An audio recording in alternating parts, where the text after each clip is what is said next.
When the earth gave way on a storm-slicked mountain road, Sophie Langston, daughter of the state's most powerful man, vanished into the mud. Alone, injured, and half buried by a merciless landslide, she had no idea if help would come, but fate had other plans. Eli Thomason, a reclusive farmer known more for his calloused hands than any headline, heard a cry beneath the thunder. With nothing but grit, rope, and a weathered shovel, he clawed through the muck and pulled a stranger back from death. He didn't know her name. He didn't care. All he knew was someone needed saving. What follows is a story of raw humanity, of how a simple man's bravery collides with the political storm surrounding a missing governor's daughter. As the media frenzy grows and secrets unravel, Eli becomes an unlikely symbol of hope in a divided state. But for Sophie, this isn't just a rescue, it's an awakening. Her near-death experience sparks a reckoning with privilege, purpose, and the deep disconnect between the city's power and the countryside's struggle. This isn't just about survival, it's about the mud that binds us and the hands willing to lift us out. The sky cracked open with a low, bone-deep growl as thunder rolled across the hills of Millridge County. Rain came in sheets, relentless, cold, and heavy, washing the red clay roads into slick veins of mud. The weathered barn creaked in protest as wind howled through the slats, and a single rusted weather vane spun like a drunken dancer atop the roof. Inside the barn, Eli Thomason adjusted the oil lamp, its golden light flickering against the storm's wrath. He was a man carved out of the land, broad-shouldered, sun-lined skin, and quiet eyes that had seen seasons rise and fall like tides.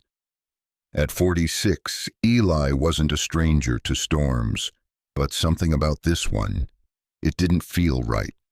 It pressed down on his chest like a weight he couldn't shake. His boots squelched in the soft hay as he moved from stall to stall, checking on his livestock. The goats were restless, the old mule wide-eyed and jittery. He murmured soft reassurances, his voice steady, grounding. Even nature seemed to pause for his calm.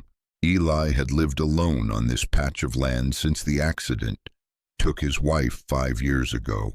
No kids, no neighbors within walking distance, just acres of wild hills, a small farmhouse, and memories etched into every corner of the land. The isolation suited him, until nights like this, when the wind howled with voices that sounded too human to ignore. He stepped outside under the shelter of his barn's overhang. The road beyond the fence was nearly invisible, swallowed by the storm's fury. Mud pooled where gravel used to be. The runoff carved deep veins down the hillside, threatening the roots of trees and the stability of the slope. He narrowed his eyes. Up in those hills were switchback roads, the kind most folks avoided when the weather turned. But the state had closed off the highway for maintenance, and locals sometimes had no choice. A low, unfamiliar noise cut through the wind, a metallic screech, then a distant muffled crunch, followed by silence. Eli stiffened. That wasn't thunder. He turned his head toward the hills just past his eastern fence line. The trees there leaned unnaturally, some already slipping with the soaked earth. It was hard to see anything through the rain, but his gut twisted in a way it hadn't since the night his wife's truck never came home. Grabbing his slicker and flashlight, Eli made for the ATV parked under the lean-to. It coughed to life, sputtered, and then held. He guided it through the gate, the tires instantly fighting the slope of the road. Every bump, every rut sent jolts up his spine, but he didn't turn back. As he climbed the first rise, the rain seemed to double. Branches whipped past, and twice he had to dodge small debris. Then, through the slanted curtain of rain, he saw it, a car, or what was left of one.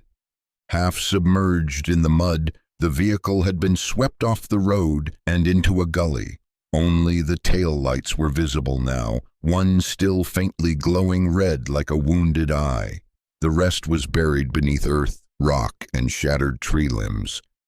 Eli stopped the ATV and ran. "Hello," he shouted, sliding down the embankment. "Anybody in there?" A faint sound responded, a cry, weak, strained.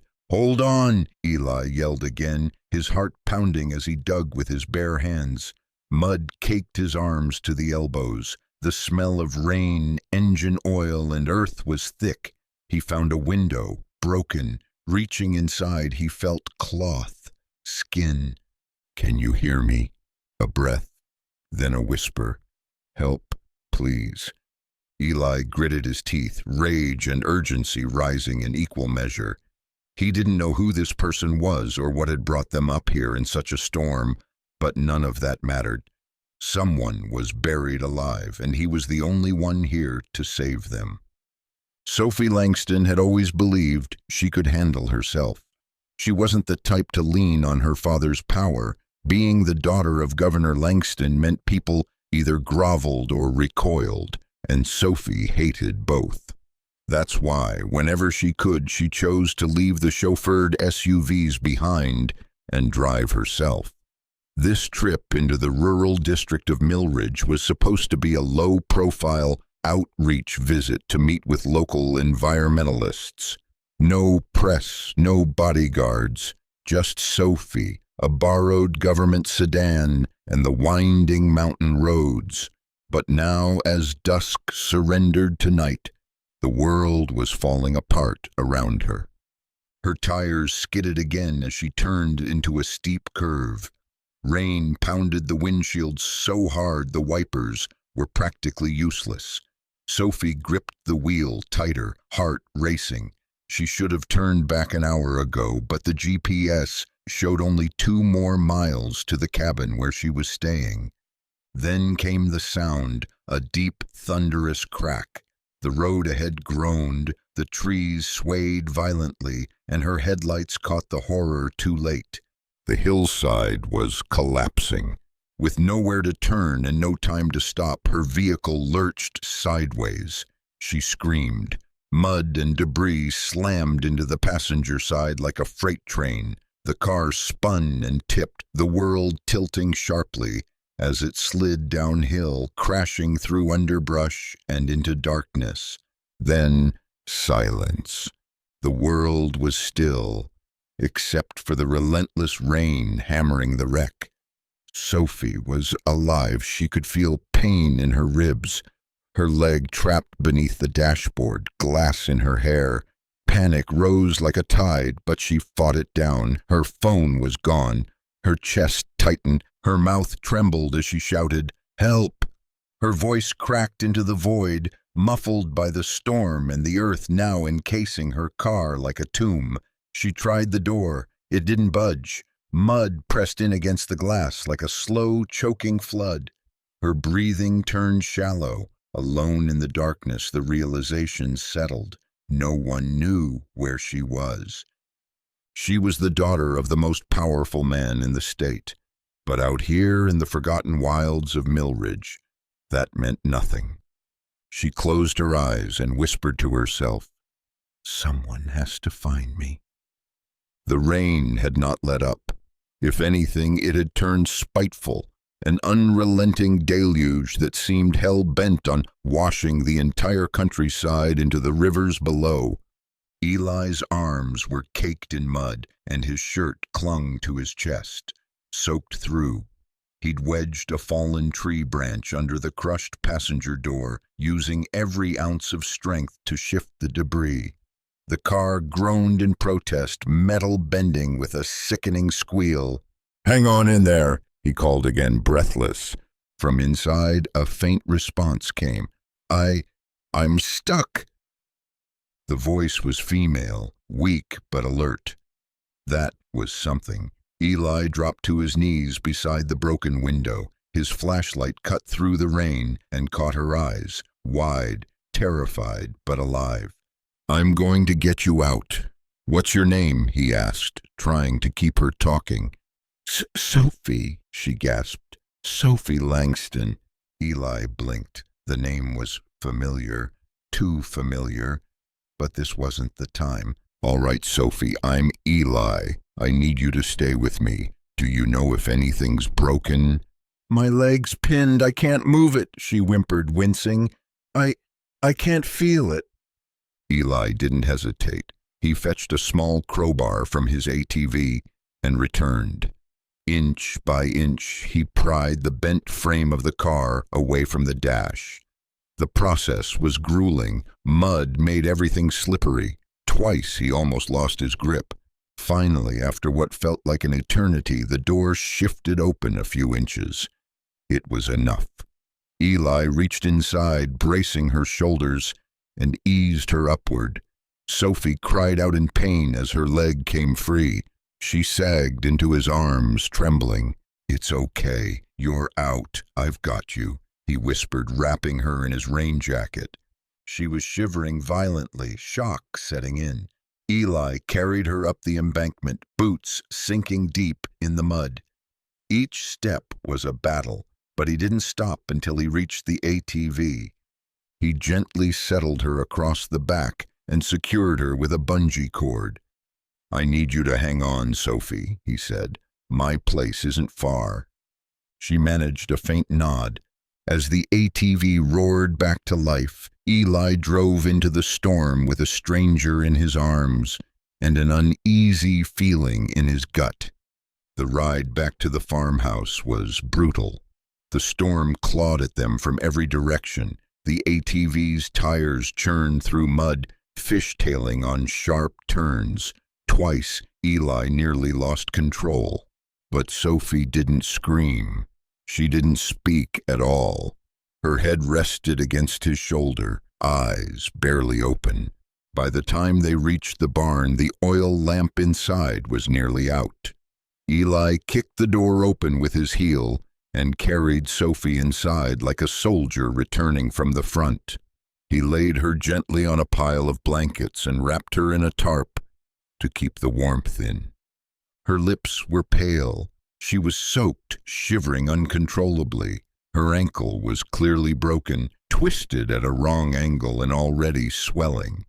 "Easy," Eli said softly, taking a first aid kit from the wall. He removed her shoes and began splinting the leg using a wood plank and cloth strips. Sophie winced but didn't cry out.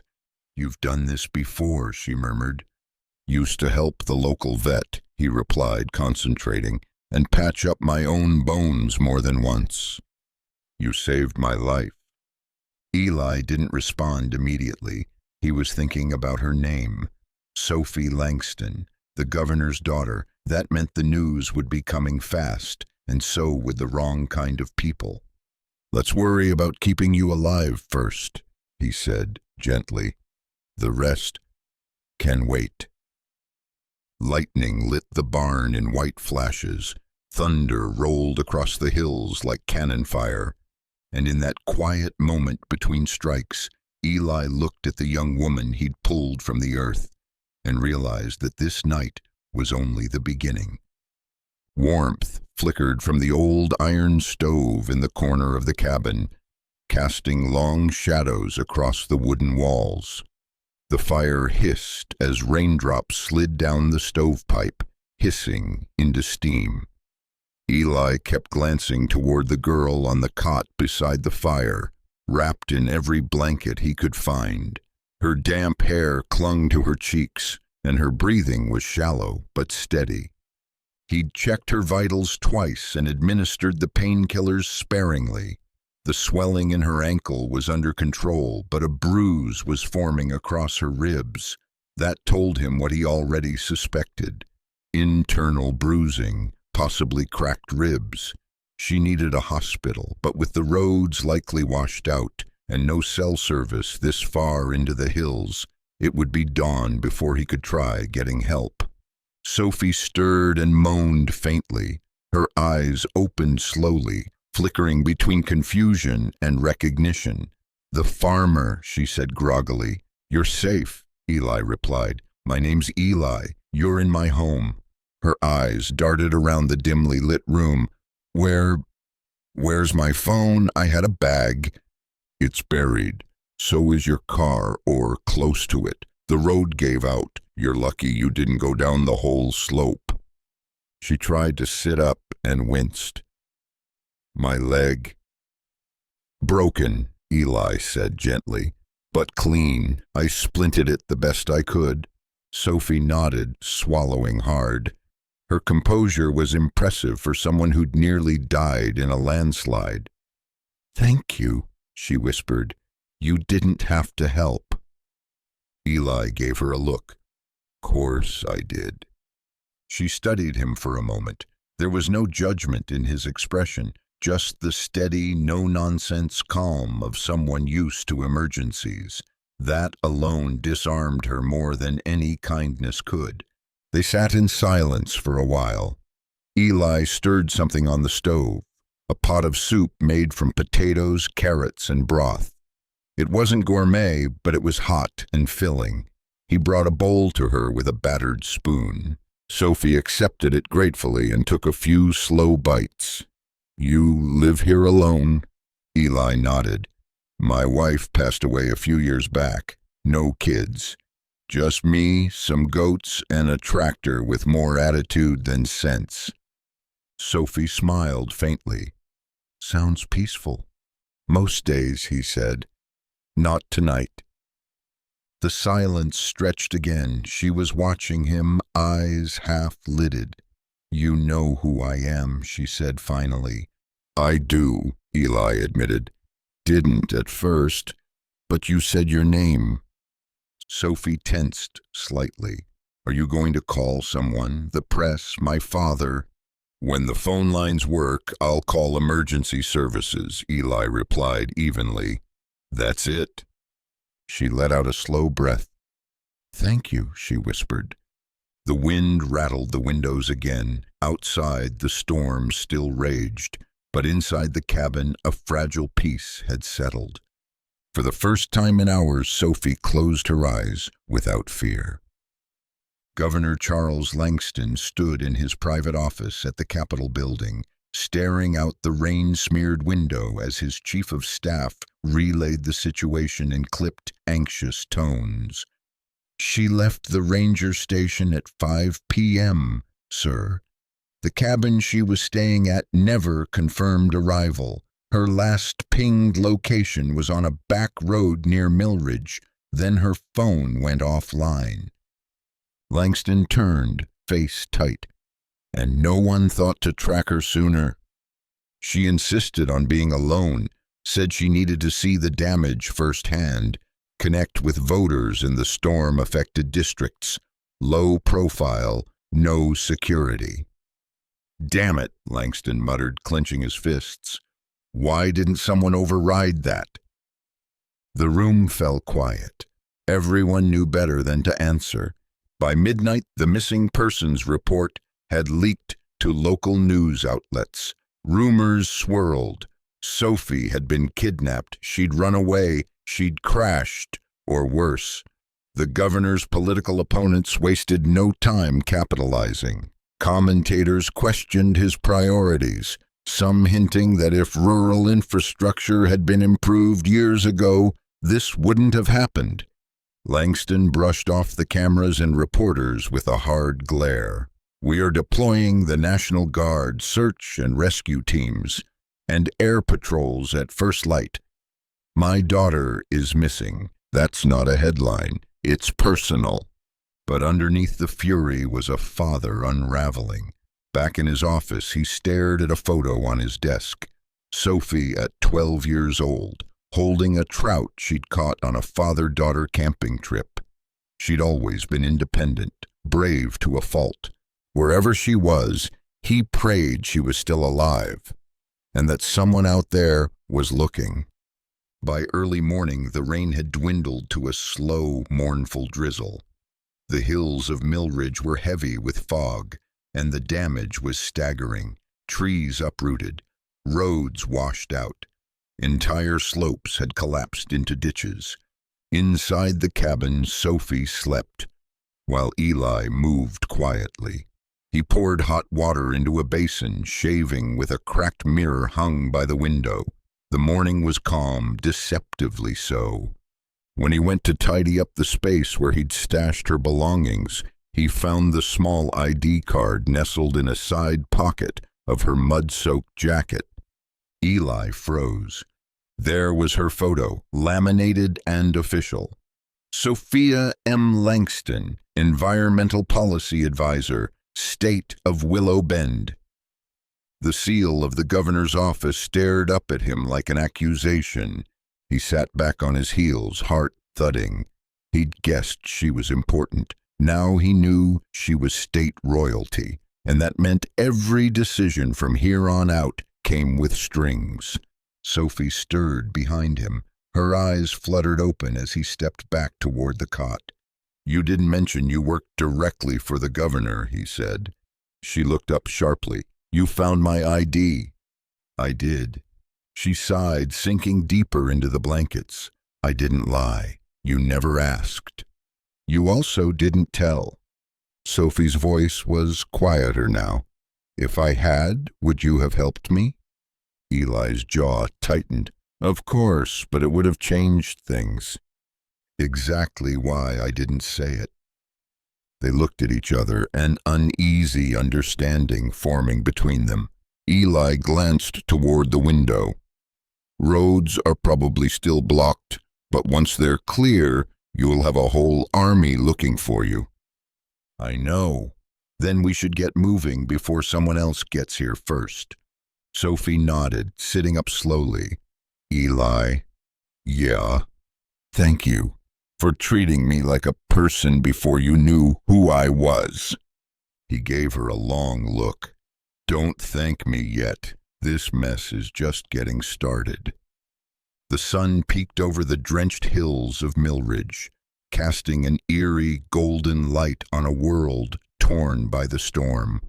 The land bore scars. Trees snapped like matchsticks, hills carved into jagged ridges by the weight of water and gravity. But for the first time in 2 days, the rain had stopped. Eli stood beside his battered tractor, strapping supplies onto a wooden cart. Bandages, water, a first aid kit, blankets, and a flare gun he'd kept in a locked toolbox since his wife's accident. Now, it all had purpose again. Inside the cabin, Sophie tied her hair back, wincing as she moved. Her ribs ached with every breath. Her ankle throbbed with dull persistence, but she was determined. She refused to be carried again. "You sure you're up for this?" Eli asked, pushing open the door. "Not even a little," she said, smirking weakly. "But I'm not waiting for helicopters." Eli nodded. He helped her onto the cart, making sure she was secured. He'd fashioned a sort of backrest from an old wooden chair and some hay bales, crude but effective. Sophie settled in with a shiver. They started slowly. The tractor growled against the mud-soaked earth, its tires digging deep ruts as it moved. The road that led out of the hills had partially collapsed. Twice they had to take detours through woodland trails. It was hours before they saw signs of civilization: a rusted mailbox, a fallen fence, a telephone pole leaning like a drunk against a tree. Along the way, Sophie asked questions. "Why'd you stay up here all alone?" Eli shrugged. "Peace, quiet, no need to explain yourself to anyone. But doesn't it get lonely?" "It used to," he admitted, "but then it just became normal." She nodded, eyes drifting over the shattered landscape. "I didn't grow up like this. Everything was always noise, campaigns, fundraisers, bodyguards. Sometimes I'd sneak away and just drive through towns like this, not to be seen, just to remember that real people live outside the headlines." They rode in silence for a while, the sound of the tractor filling the air. Eventually, Sophie looked at him. "Do you regret helping me?" He didn't answer immediately. Instead, he slowed the tractor and pointed up a rise. "We're almost there." At the top, the road plateaued, revealing a panoramic view of the valley, and far off in the distance, flashing lights. "Search and rescue," Eli said. Sophie felt a strange knot in her stomach, relief, and something else she couldn't name.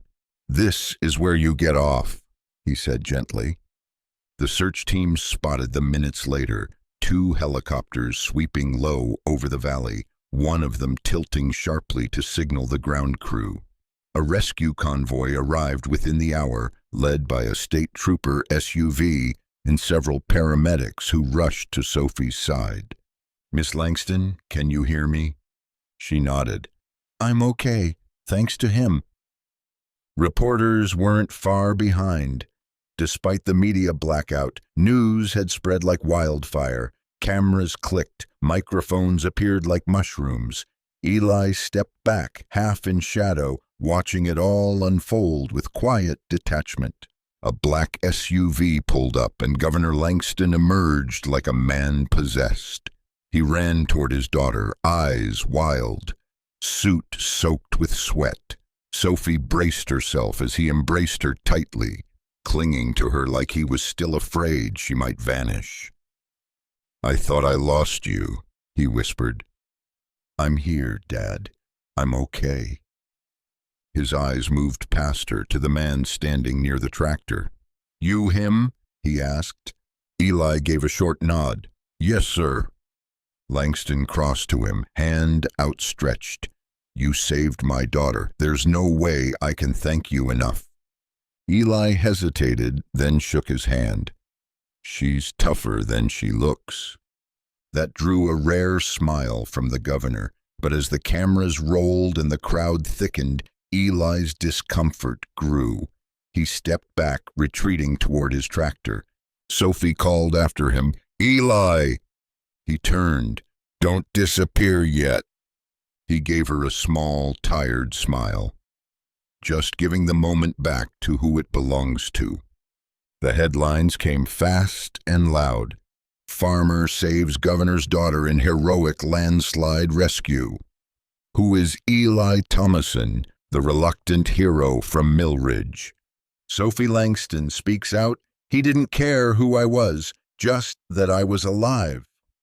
Back in the Capitol, press conferences were held. Stories aired nightly. Sophie gave one interview, just one. She sat before a wall of microphones and cameras, flanked by her father and several state officials. "I owe my life to Eli Thomason," she began, her voice clear but heavy with emotion. "In a world where people often look the other way, he ran toward the danger. He didn't know my name. He didn't care what position I held. He only knew that someone needed help, and he gave it." The press swooned. Twitter trended. Politicians and celebrities lauded Eli's courage. Offers poured in, book deals, interviews, endorsements. But Eli refused them all. Back on his farm, he ignored the reporters at the gate. He didn't want fame. He didn't want politics. He wanted quiet. The goats still needed feeding. The fences still needed mending. The only thing he kept from the whole affair was a letter Sophie had written and left in his mailbox. "You reminded me of the kind of world I want to fight for, one where people matter more than power. Sophie." He folded it, tucked it into an old cigar box, and went back to work. A week had passed since the world found out who Sophie Langston was, and more importantly, who had saved her. The roads to Eli's farm had been cleared by the state's emergency response crews. Power had been restored, mail resumed, and the quiet he'd long relied on had returned, though not quite the same. His land bore the footprints of attention. Helicopters had come and gone, reporters had been turned away, Even neighbors who hadn't spoken in years now waved from a distance. So when the black SUV pulled up again, same make, same insignia, Eli wasn't surprised. Governor Langston stepped out alone this time, dressed casually, a plain jacket and boots that still looked too new for the mud. He walked up the gravel path to the porch where Eli sat, sipping from a tin mug of lukewarm coffee. "Morning," Langston said, hat in hand. "Mornin'," Eli replied. There was an awkward pause. "I wanted to come sooner," the governor began, "but I figured you needed time." Eli nodded but didn't speak. Langston continued, "I didn't just come to say thank you again, though I mean it every day. I came with an offer." Eli's jaw tightened slightly. "If it's money—" "It's not," Langston interrupted. "You made that clear." He pulled out a manila folder and handed it over. "We're proposing a rural resiliency plan, emergency infrastructure, medical access, mobile response units. Your rescue exposed a lot of gaps. Sophie helped draft this." Eli flipped through the pages slowly. Budget projections, road development, satellite phone programs, names of small towns he recognized. "We want you to be a part of it, advisor, consultant, even just a voice. You'd be compensated but not bought." Eli looked up. "You think I know how to draft policy?" Langston smiled. "I think you know when something works and when it doesn't." Eli leaned back in his chair. "If I do this, it's not for politics."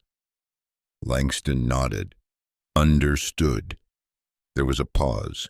"She talks about you a lot," the governor added. "Sophie says you reminded her why she started this work in the first place." Eli looked down at the file again. "Then maybe it's worth doing." The press cameras rolled once again, this time in a small hall in Willow Bend's Capitol building. But unlike the chaotic swarm of Sophie's return, this gathering was orderly, purposeful. The bill was ready. The Rural Emergency Access and Environmental Resilience Act. Governor Langston stepped up to the podium, flanked by representatives from both parties, agency officials, and, unexpectedly, Eli Thomason, dressed in his cleanest flannel shirt and work boots. "This bill," the governor began, "was born from tragedy, but it represents something much more. It's a commitment, a recognition, a promise to the people who live beyond the spotlight." He stepped aside and Sophie took his place. She looked out over the room, then directly at Eli.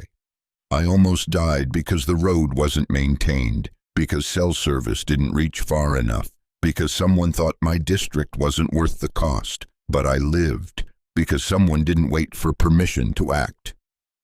Applause rang through the chamber. Eli shifted, uncomfortable in the limelight. Later, as the bill was signed into law, cameras captured the handshake between Sophie and Eli. But what the press missed was the quiet conversation behind the curtain. "You sure you want to go back up that hill?" Sophie asked. "It's my home," Eli replied. "Well," she said, "maybe I'll visit sometime. No landslides required." He chuckled. "You're always welcome." Spring in Millridge brought a different kind of storm, one of green. Grass surged up through the soil like it had been waiting all winter. The trees bloomed again, as if daring the earth to try and tear them down a second time. Eli stood in the field just beyond his barn, sowing seeds with practiced ease. The land was different now, some slopes steeper, some softened, but it was still his, still alive. A distant engine rumbled, and moments later, a familiar vehicle appeared on the ridge. Sophie stepped out wearing jeans and a utility jacket, limping slightly but smiling brightly. "I brought you something," she called, holding up a basket. Inside, coffee beans, a few thick books, and a tin of seed packets. Native flowers. She'd remembered what he said that night in the barn. "You don't have to bring me gifts," he said, grinning. "They're not gifts," she replied. "They're bribes.